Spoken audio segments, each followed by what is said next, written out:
Le Centre Inouï, c'est un centre d'exposition qui est vraiment pignon sur rue dans le petit village de Saint-Siméon, dans Charlevoix-Est.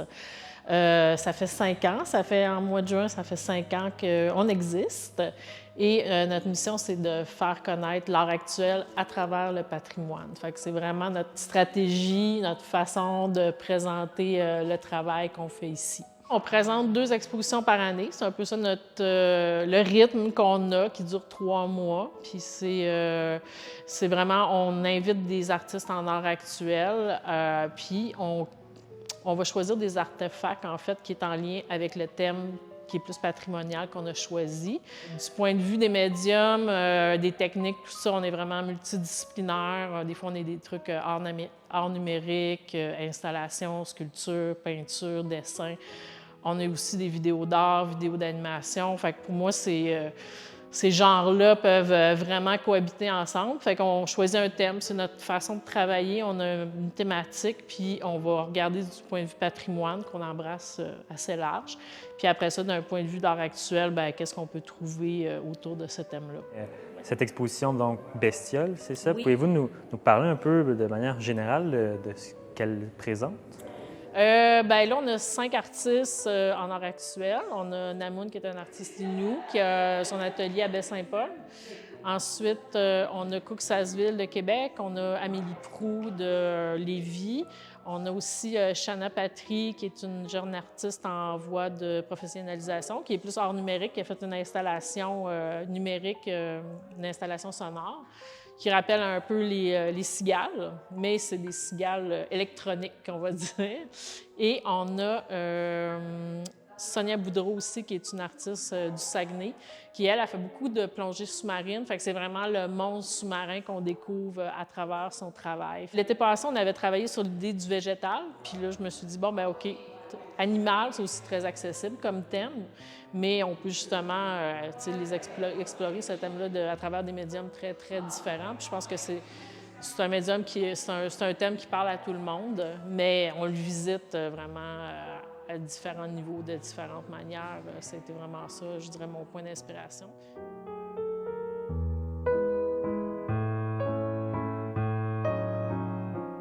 Le grand maître, Maître Mousse, en fait. Donc, ça, c'est une œuvre de Cooksasville, qui est un duo de Québec, qui a fait cette œuvre magnifique au Centre Vidéotron, où il y a 2 chevreuils qui sont dos à dos. Il y a un chevreuil qui est vraiment sur le dos de l'autre. C'est une œuvre d'art public qui a fait, on va dire, les manchettes. Fait qu'on est super contents. Moi, je suis très contente d'avoir une de leurs œuvres parce que toutes leurs œuvres sont souvent dans des collections, tout ça. Fait que je n'ai pas choisi le socle. Le socle fait vraiment partie de l'œuvre. Je me suis fait poser la question. Fait que c'est notre grand maître pour commencer. Puis je pense que c'était l'idée aussi d'entrer puis d'avoir cette œuvre-là qui domine un peu tout. Très imposant, mais en même temps qui a l'air un petit peu absurde, évidemment, avec cette espèce de perruque par-dessus sa tête. Ça, c'est vraiment une signature de Cooksasville. Il y a un petit côté très ironique aussi dans leur travail.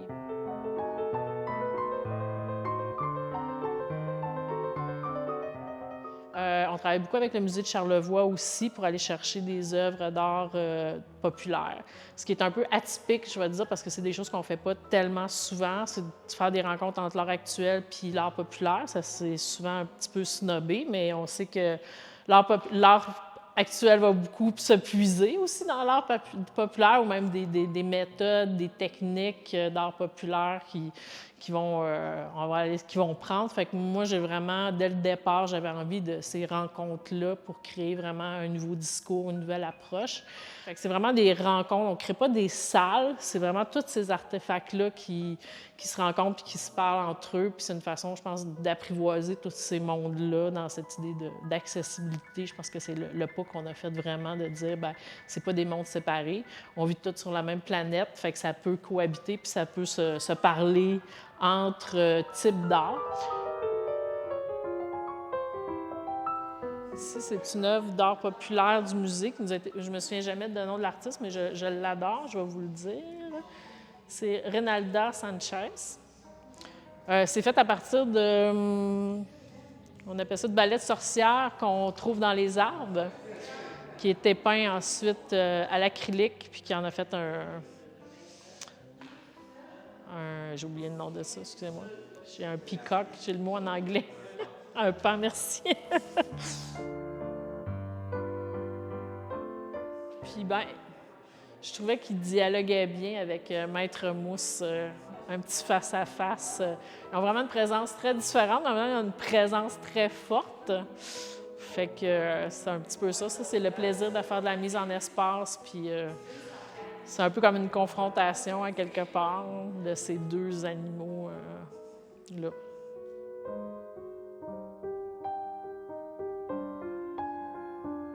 Amélie, elle fait en fait du kayak, puis elle s'est inspirée justement des roches à la marée basse. Elle fait du kayak de mer, puis elle en fait aussi dans la région. Fait que ça, c'est toujours le fun quand les artistes ils me parlent. Ah, ben justement, tu sais, cette œuvre-là, ça a été inspiré de quand je fais du kayak dans Charlevoix, même s'ils ne sont pas de Charlevoix. Bien, on sait que c'est des paysages, c'est des lieux, c'est des environnements qui sont très inspirants. Fait que ça a été vraiment inspiré de ces randonnées quand on voit un petit peu d'algues là, qui coulent après la marée basse, qui coulent sur les roches. Fait que c'est de la céramique. Puis c'est sa source d'inspiration à Amélie. C'est elle aussi qui a fait ces oiseaux-là, ce grand paysage d'oiseaux en céramique.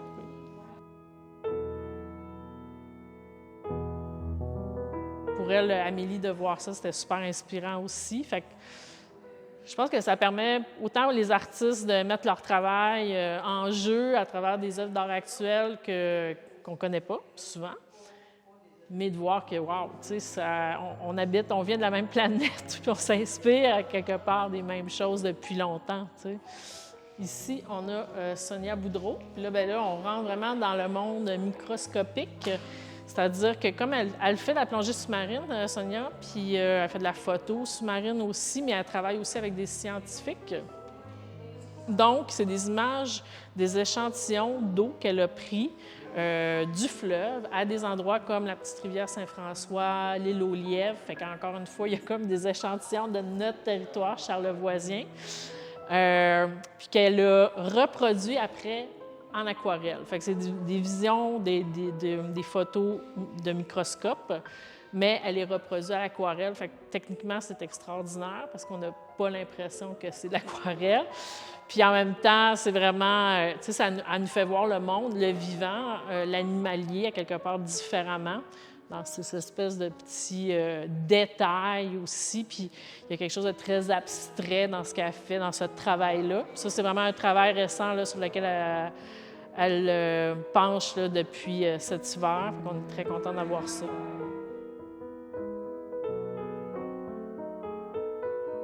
Ça, c'est des photos. Ensuite, on a c'est presque un chercher-trouve là, de petits organismes peints délicatement à l'aquarelle. Fait qu'on est vraiment dans une autre esthétique très différente. Ici, bien, on a une œuvre de Shanna Patry. Justement, des petites libellules qu'elle a fait électroniquement. Puis là, on entend un petit sifflement qui va déclencher, en fait, avec le mouvement quand on passe proche. J'aime bien cette idée-là aussi, tu sais, comme elle a travaillé en art numérique, elle fait ses petits dispositifs. Il y a quelque chose de l'ordre du bricolage, mais vraiment très actuel aussi, là. Puis c'est même programmé, il y a une programmation là-dedans, fait que j'aime bien intégrer ce genre de dispositif-là. Puis l'autre chose aussi, que ça c'est un parti de, je dirais, ma responsabilité en tant qu'enseignante, parce que j'enseigne à l'Université de Chicoutimi, fait qu'à chaque exposition, je m'assure qu'il y ait un ou une artiste en voie de développement, de professionnalisation, à qui j'ai enseigné ou qui vient de l'UQAC, pour pouvoir leur donner une chance d'exposer dans un centre, dans un milieu professionnel. Puis en même temps, bien, ça donne des choses qui sont très jeunes, qui sont très actuelles, puis que je pense que les jeunes ici, quand ils viennent, bien, ça leur parle, quoi.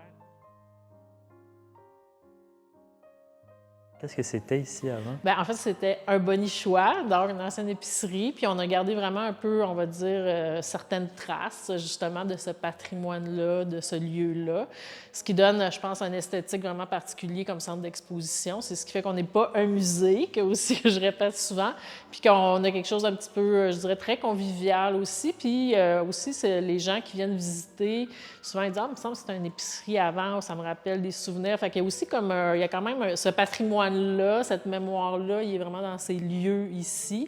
On a gardé le même plancher, la structure, etc.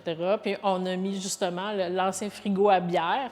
On en a fait une petite salle de projection. On a fait notre salle de bain dans la chambre froide. Fait qu'il y a vraiment des traces comme ça de cette épicerie-là qui existait avant. Heureusement, on a encore une épicerie au village.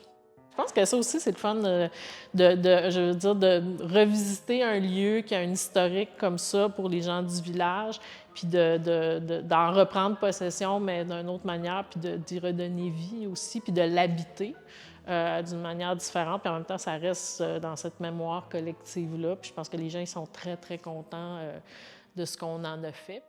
Alors ça, c'est le frigo à bière avec l'œuvre de Sonia Boudreau. Fait qu'on a regardé un petit peu des traces du frigo à bière avec encore des stickers originaux. On a juste mis un plancher, on a mis un système de son avec une belle toile de projection. Mais ça fait vraiment un lieu unique aussi. C'est comme un petit microcosme. On a gardé les fenêtres. Je pense que c'est... En tout cas, tous les artistes en vidéo qui viennent ici sont très jaloux. Je pense qu'on n'a pas besoin d'avoir un bâtiment patrimonial je dirais pour nourrir le patrimoine, parce que le patrimoine, c'est la mémoire aussi, mais c'est la mémoire des gens. Parce que quand on a perdu cette épicerie-là, bien, c'est toujours une crainte chez les gens de ne plus avoir d'épicerie dans un village. On l'a vu un peu partout, là, pas très loin. Puis je pense que c'est quelque chose de super important dans la vie de tous les jours des citoyens. Fait que il y a beaucoup de mémoire, d'histoires, parce que les gens ils racontent des histoires de bière, évidemment, puis tout ça. Fait que je pense que c'est ça, on n'a pas besoin d'être un bâtiment centenaire pour parler de patrimoine. C'est la mémoire des gens avant tout. Puis de laisser ces traces-là, bien, je trouve que ça crée aussi un sentiment d'appartenance. Fait que c'est pas encore de se réapproprier là, ce lieu-là. On ne dit pas que c'est du passé, c'est en continuité, c'est un changement. Mais justement, de garder les traces de tout ça, moi, je trouve que c'est ce qui fait notre identité particulière du Centre Inouï.